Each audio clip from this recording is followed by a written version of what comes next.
Black Power family, welcome to another episode of Thru Knowledge Radio, place where knowledge is born. This is your host, Knowledge Born Alive, and we have here in our midst a divine mastermind, a prolific writer, a visionary, a philanthropist, and so many other amazing things. Too many adjectives to describe this noun. One who was like a father figure to us on screen, especially those of a darker hue like myself, who we look towards positive direction if we did not have fathers or father figures in our life. He became someone very, very impactful and powerful on screen for us. So let's take a moment and have a small journey with a man who has gone so much to be here with us on today and to give the contributions that he has given over 40 years to this day. The man, the myth, the legend, the predator scarer, I call him, Mr. Bill Duke. Welcome to the show. Thank you, brother. I appreciate that. Thank you so much. Definitely honored. When I was looking to see throughout your tenure of this amazing career, I was trying to find a couple of moments that resonated with me the highest. There's a small scene in Car Wash. When you went to your locker, you opened up your locker, and my eyes locked on Patrice Lumumba. Now, I would love to know, I wanted to start there, if you don't mind. I would love to know if that was you or was that put there, or how did that come about? That process of sliding a little consciousness in the midst of everything that was going on in that amazing film. It was a set decorator's idea, and he put the locker together and everything.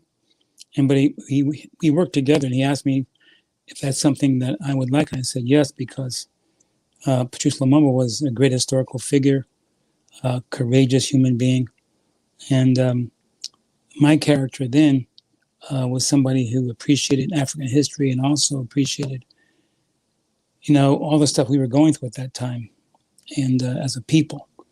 And so he used to wear an African hat and African garb sometimes just to represent the struggle.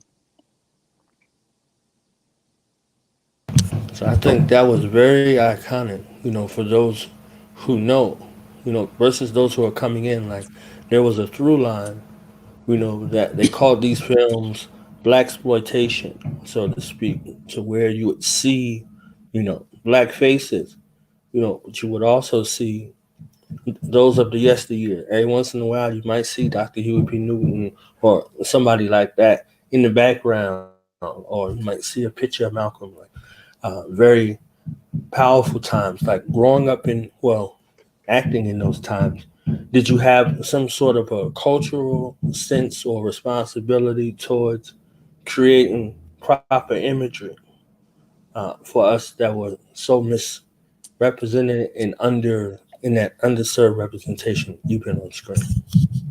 Yeah, well, the great Michael Schultz, who directed it, he had a vision for the film, and he wanted to be entertaining, but also he wanted to, because he called it edutainment, he wanted to make people laugh, but also feel and understand.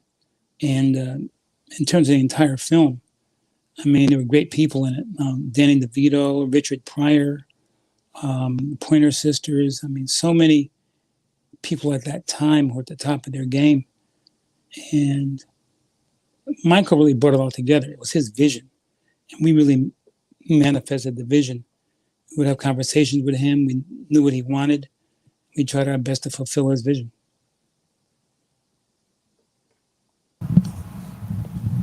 And that was an amazing film. I think George Carlin was like a taxi guy. I was like, man, these guys must have to pull and get George Carlin to be an extra in the film, It was a lot of things together that pulled it together. So looking at that, how did you feel about seeing the movie The Wash as opposed to what you created or what you were responsible for creating in Car Wash later on? I didn't really see the movie, to be honest. I heard about it, but I didn't see the movie.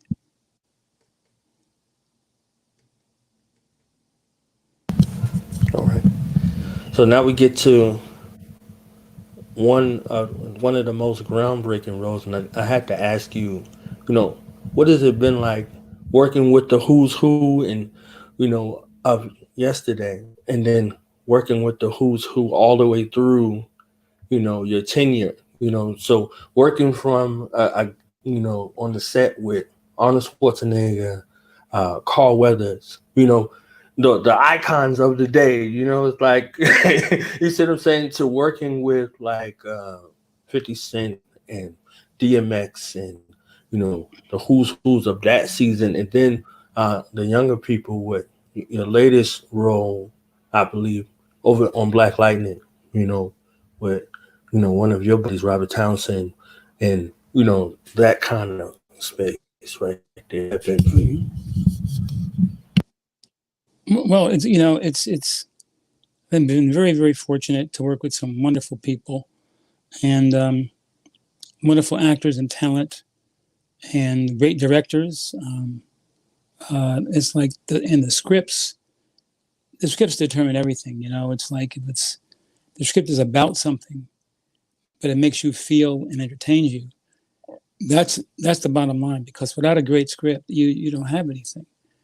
And so I've been fortunate to have worked with great directors who brought great scripts, and those combined visions and collaborating with them has been the foundation of everything I've done.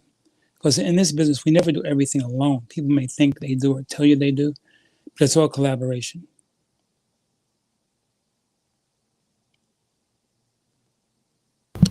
So in your book, if you don't mind, you painted a vivid picture of Shooting Predator, and you talked about a character um, that I read, and you said that the guy got fired because of the intense climate of the jungle, uh, from basically exhaustion, like passing out. And it would have never struck me to even think about that guy who went on to become Jean-Claude Van Damme. Yes. So that's just very iconic right there, to hear that story and to hear the mind frame and the type of time and vivid detail you gave to describe each experience.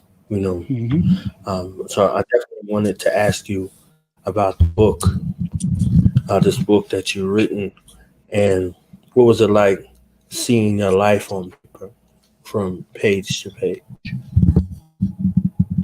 Well, it's always. I've been meaning to write a book for many years, but never had the courage to do it because it reveals your professional life, but also your personal life. And I was just happy to get a publisher and happy to find somebody who really believed in who I was and that the story would sell. So I was very fortunate in that way. But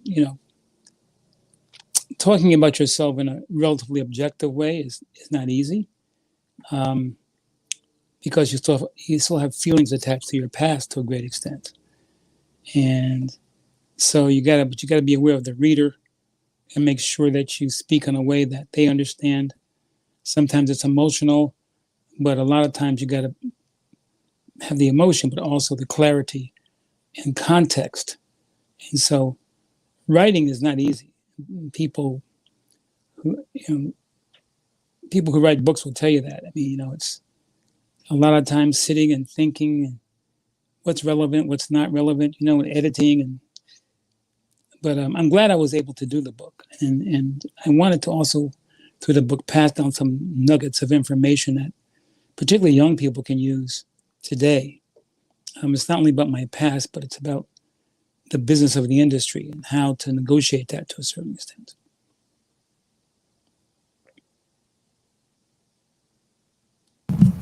Now I know you have a foundation And Yes. we've been working with young people for a long time. Those young people might become older people now. From Mm-hmm. generation to the next generation, that through line that was so sorely needed, as we see with many of our genres and much of our art, it becomes a one and done situation. Mm-hmm. We have Mm-hmm. icons that span across time, but no through line. You know, we would see a young boy in a video with Michael Jackson, and the guy became Wesley Snipes. You know what I'm saying? Like, so we would get a chance to see that, but we wouldn't get a chance to see a generation after generation an inheritance of a craft that pioneers work very hard to establish. So I think it's very commendable to be able to see that and you know push a vision of creating that. So if you could give us a little background on that and some things that you see in our youth over the time that maybe some of us in the hustle and bustle in the midway should pay attention to how to effectively communicate with our youth about We have dreams and visions. I think we have an obligation to communicate and also help as much as possible, because our youth are being, some of them are being raised in some very difficult situations and challenging situations, and they're condemned by society. There are certain public school systems that are graduating young people from high school with second grade reading skills, and that's called prison. And then children get out of prison, what do? Some are aged out of foster care at the age of 18, and they end up homeless, some of them. So we have an obligation as a generation, not only to give back, but to give them some path forward if you can. My foundation is called the Duke Media Foundation. You can go online and see it at dukemediafoundation.org. And we teach basically two things. We teach media literacy. For those young people who are interested in getting into this business, we teach them how the business has changed from film and television to media. And we're talking about all the online platforms. I mean, when I was coming up, there was no internet. I remember I had one of the first cell phones. That sucker was as big. I mean, you probably remember. The first cell phone was at least a foot long. You had to carry it with a box. And now, you have the internet, some cell phones fit in your pocket, etc. And instead of young people waiting to be discovered, they can discover themselves by creating their own content, pushing a button, have it distributed globally. And so we teach them media literacy. We also teach them financial literacy. What's the distinction between the spending of a dollar and the use of a dollar? There are some of us in this world, minority people and others, who make $100 and $200 million and go broke. I mean, how do you make $100 million and go broke?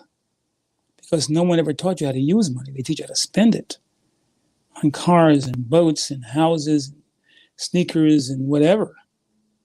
But,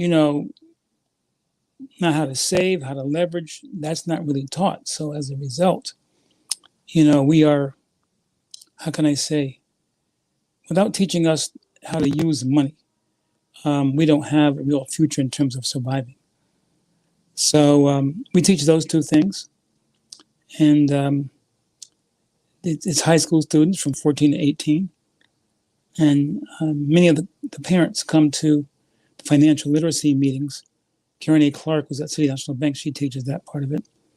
And so we want young people to be prepared for what they're going to face in our industry and also in the world in terms of once they start making dollars and making a living.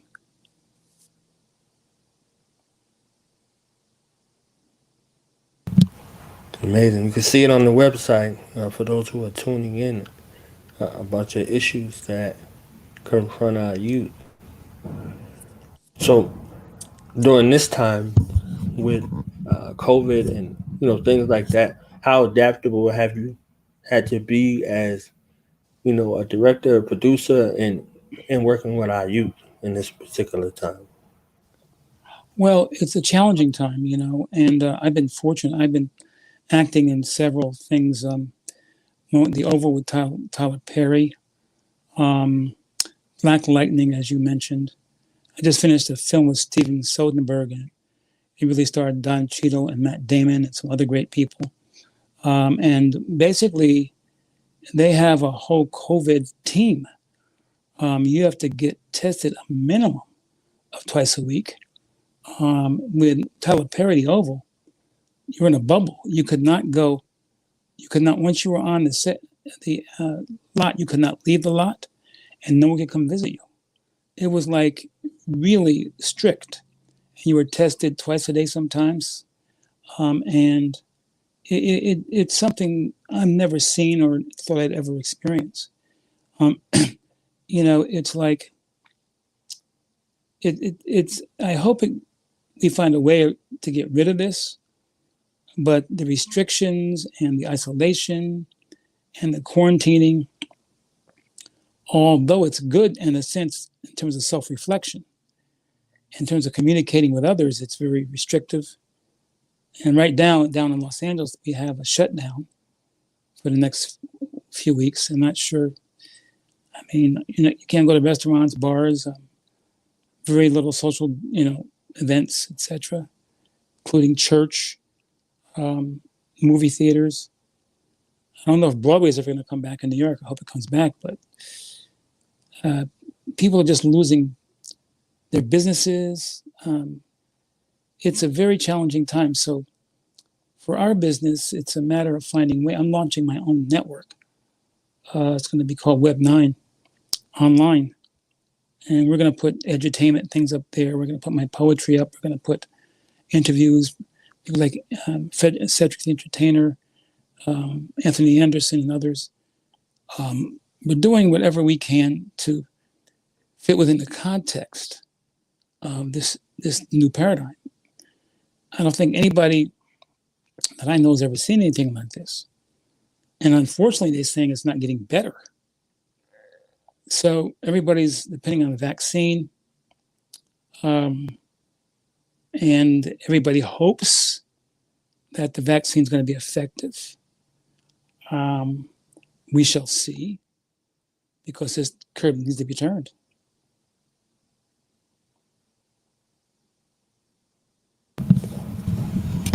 So from acting to directing, what was that shift like for you? Very early on, many people may know Denzel from Antoine Fisher being his first film that he directed, and he was an actor in. What was it like for you to go from, actor to director? What kind of shift was that like? Well, I started off as a writer, and I wrote and I directed plays, but stage is totally different from film. I mean, you just have one frame in a stage; it's the proscenium. But in film, when I saw the crews filming, I was intimidated by, my God, the number of cameras, lenses, the size of the crew.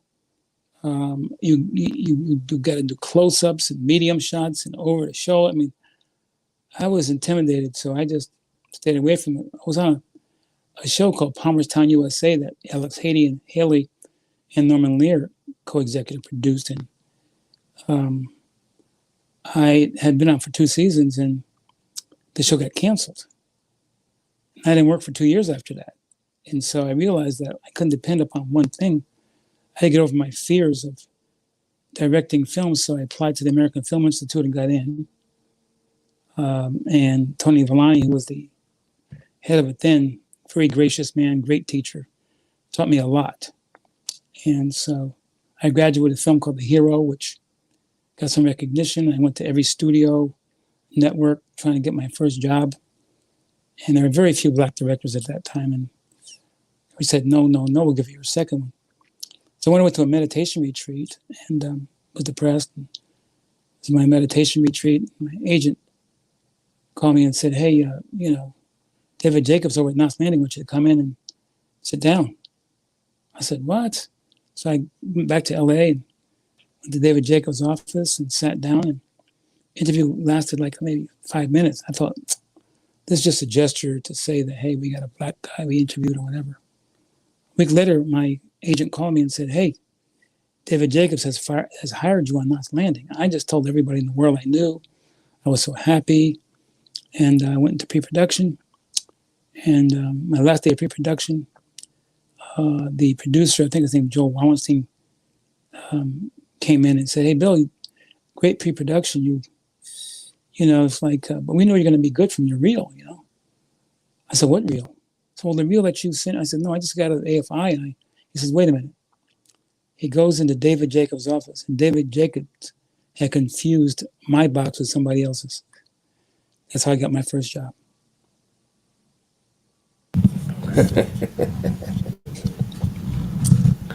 True story. Wow.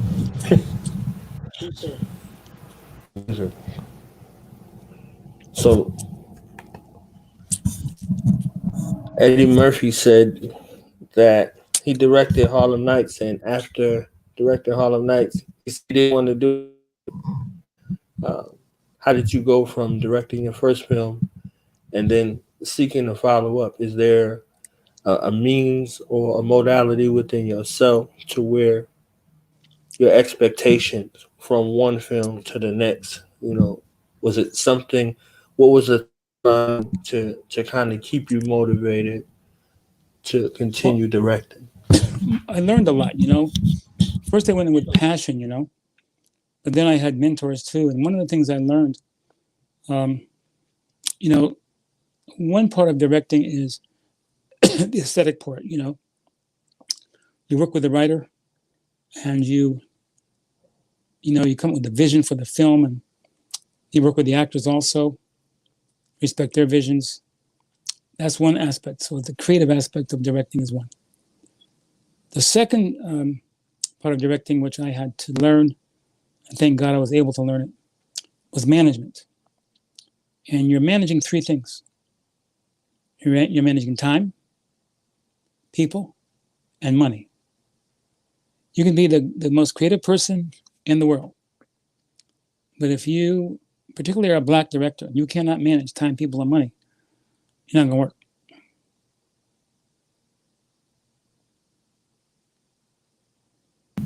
Now, you're a very serious actor in regards to the way you painted vision. You painted the vision just like you did with expectations as a director. How does your direction translate to the people you work with as actors and actresses? Well, you know, I try to, when I work with actors, I try to work with actors, the best ones I can get, because acting is a craft. It's not just saying lines. It's not just, you know, I don't like the word acting, because you're not acting, you're being. You're being that entity that the writer has created and the director has created. And when I teach acting classes, I always say that in the final analysis, after you have the lines and everything, you fall into darkness backward. There's something you trust within you that's going to come through what you've studied and what you've rehearsed, but there's something else that comes through. And it's hard to explain, you know, there's a passion in it that takes you over. And you do it within a context of what you're instructed to do, but you've become that person. And that's what's important to understand.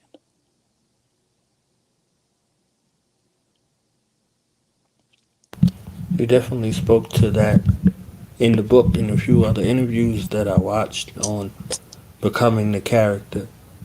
Like, no one could tell me that you weren't the guy that you played in Predator. You were that guy. You know, I've seen 1,000-yard stare and everything, like the embodiment of becoming the character and making it real, down to little nuances like dry shaving, you know, that blue bic, you know, going down the skin. Literally, I've been in those situations. So to create that with so much skill, you almost forget you're in a movie, you're watching a movie, you know. Thank you. Especially after the military. I spent 17 years in the Army. So after that time frame, you know, you kind of look at stuff in that mind frame of looking for something. Everything Mm-hmm. that was there was presented. The team chemistry that everybody had, roles and responsibilities, and just that kind of connection to the environment that you're in, going from one place to the next place. I just think Mm-hmm. that was so amazing to put it all together like that. And Thank then you. I read the book and then heard all of the other caveats that went along with it.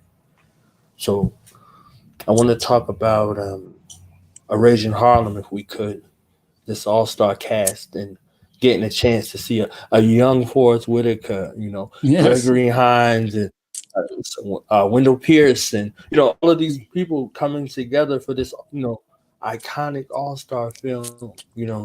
Uh, what kind of mind frame was that, and what was that experience like, if you can recall some of that, to make such a groundbreaking film with a good story, amazing chemistry.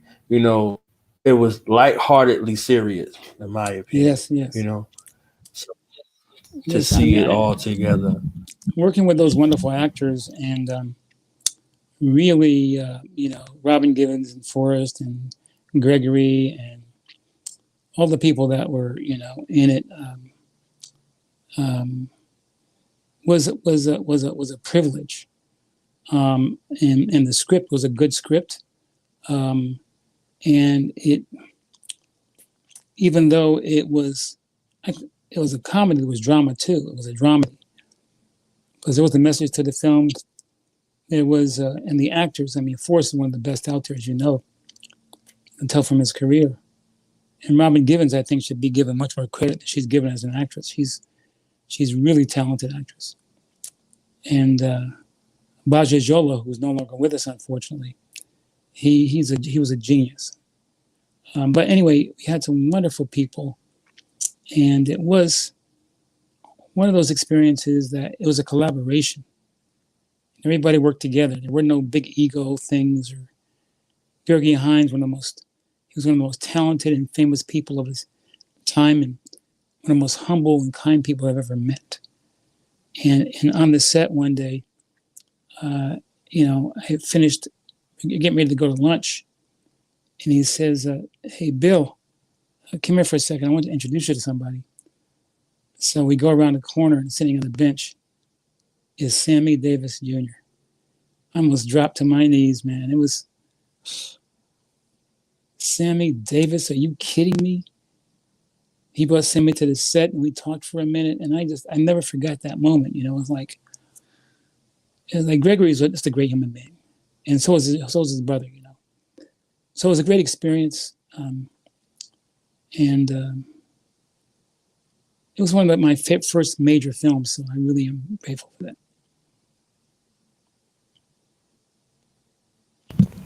Now, the people out of the stack, I heard a story. I don't know if it's true or not. That y'all went through a couple hundred women before y'all got to Robin Givens and got her the part. Was that true?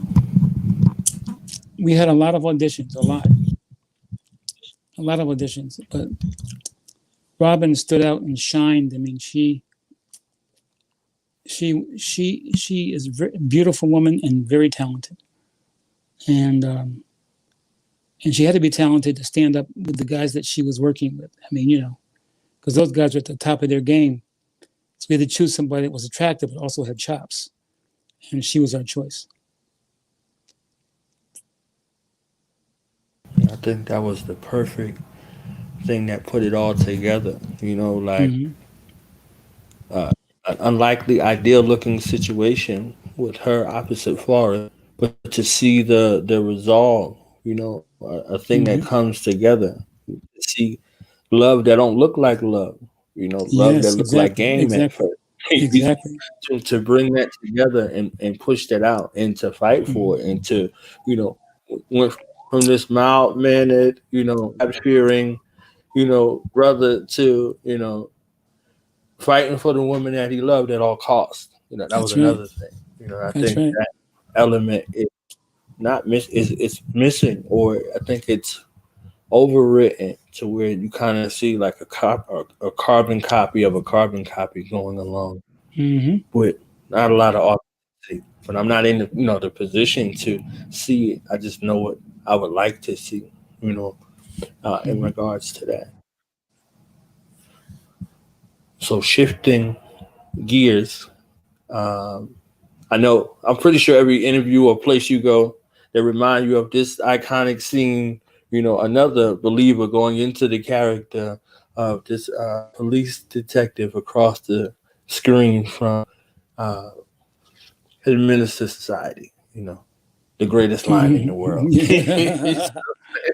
No matter where I go in the world, no matter what film I've done as an actor, this one line is repeated to me over the four. I was in Japan, and these little guys came up and said it to me in Japan. So it's like the line that it lives on.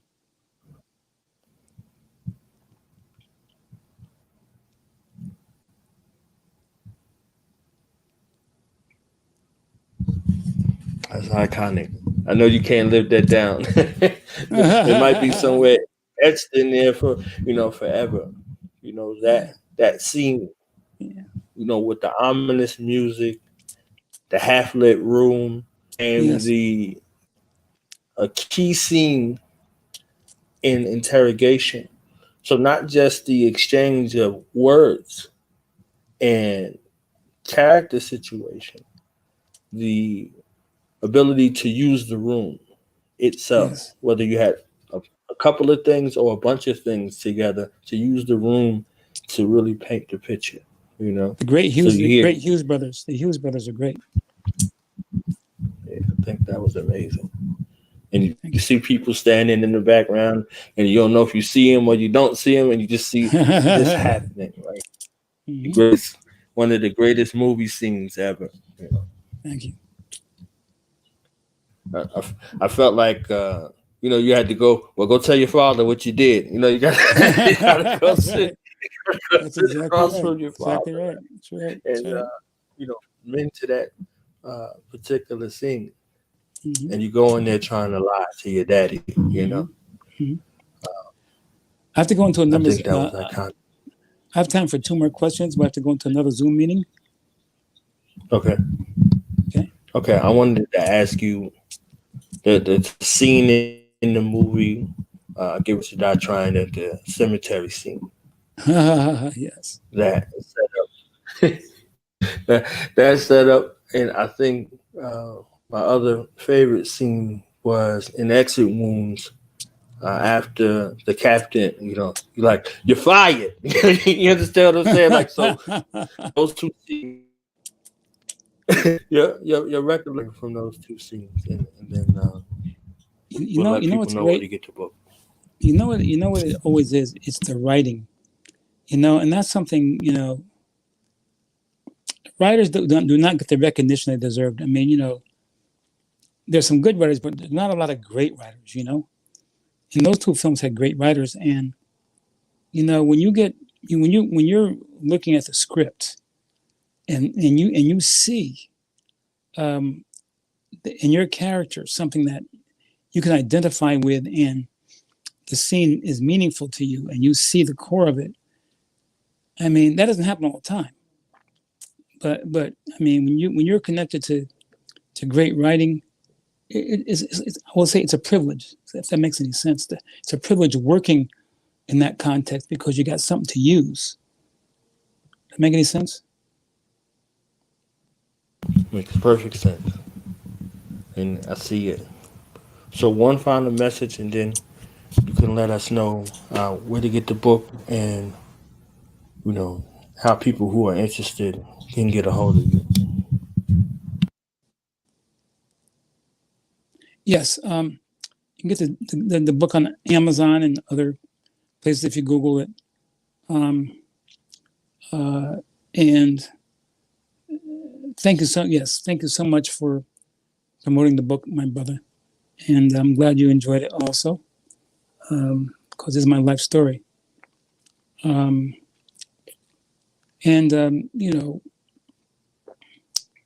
It's your second question was what? I'm sorry, I forgot the second question. I was talking about a final message, if you could reflect on meditation, because in the book you spoke about meditation and it helping you confront the things that you were using substance to kind of mask. Yes. So the importance of meditation. What a kind of message. I've been doing transcendental meditation for over 30 years, and it saved my life because I was on drugs and alcohol, and I was heading down, and my friend Edutainment, who was a meditation teacher at the time, taught me transcendental meditation, and it saves my life every day. I'm in the business of rejection. No matter how it appears, I mean, a lot of the people that you see working in our business, and even our famous people, they still face rejection to a certain extent. And finding a way to deal with that, people say get over it, but you have projects, or you try to get a part of something and you're told no, no, no, no, no. It hurts. And so some people deal with the pain in different ways, you know. My way was with drugs and alcohol.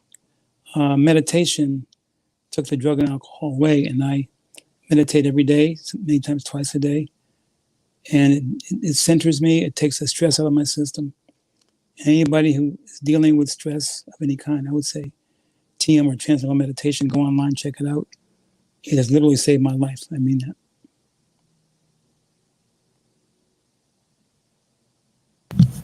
Well, Mr. Duke, I thank you for coming through and sharing a small stop on your journey. Best to you, best to your family, and best to that creative mind. May the creative continue to use you as the muse to keep us motivated, keep us entertained, and keep us educated. Thank you for your time, sir. I want to thank you for having me on. I really appreciate it. And great questions. And God bless you and your family in these challenging times, sincerely. Thank you, sir. Take care. Enjoy the rest of your day. Thank you, man. Bye.